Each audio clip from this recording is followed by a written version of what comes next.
روزہ میں آنکھ میں کیا ہم دوا ڈال سکتے ہیں؟ کیا روزے میں آنکھ میں دوائی ڈال سکتے ہیں؟ اگر حلق میں اس کا ذائقہ محسوس ہو تو کیا حکم ہے؟ اور اگر سحری میں دوائی ڈالی پھر بعد میں اس کا ذائقہ حلق میں محسوس ہوا تو کیا حکم ہے؟ زبیر صاحب راولپنڈی سے۔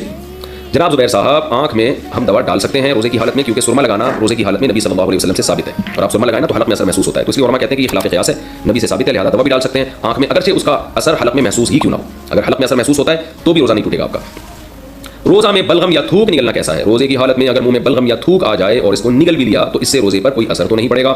محمد اخنزادہ کراچی سے۔ نہیں جناب، اس سے کوئی اثر نہیں پڑتا، تھوک بلغم جتنا کھاتے رہیں اپنا کھائیں، تو اس سے کوئی اثر نہیں پڑتا۔ روزے کے دوران ناف میں تیل ڈالنا، روزے میں ناف میں تیل لگا سکتے ہیں؟ محمد سید انڈیا سے۔ جی ہاں، روزے کے دوران آپ ناف میں تیل ڈال سکتے ہیں۔ روزے کی نیت کا طریقہ، روزے کی نیت کا کیا طریقہ ہے؟ کیا روزے میں زبان سے نیت کرنا ضروری ہے یا دل میں نیت کر لیں تو وہ بھی کافی ہوگا؟ حماد احمد چکوال سے۔ دیکھیں، دل میں نیت کافی ہے، اور وہ ہوتی ہے جب آپ صبح رمضان میں سحری کے لیے اٹھتے ہیں تو کیوں اٹھیں آپ اور کیا کرنے کے لیے اٹھیں؟ اس وقت کون اٹھتا ہے اس وقت کھانا کھانے کے لیے؟ تو دل میں نیت ہوتی ہے، وہی کافی ہے۔ یہ جو مشہور دعا ہے وہ بصوم غد نویت من شہر رمضان، یہ کسی روایت سے ثابت نہیں ہے، اس کو چھوڑ دینا چاہیے، دل کے ارادے کا نام ہے تو بس وہ کافی ہے۔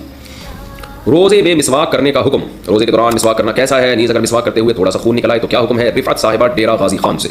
روزے میں مسواک کرنا نہ صرف جائز ہے بلکہ سنت ہے، آپ صلی اللہ علیہ وسلم بہت کثرت سے روزے میں مسواک کیا کرتے تھے، اور اگر خون نکل آئے تو اس کو تھوک دیں، نکلنے کی اجازت نہیں ہے۔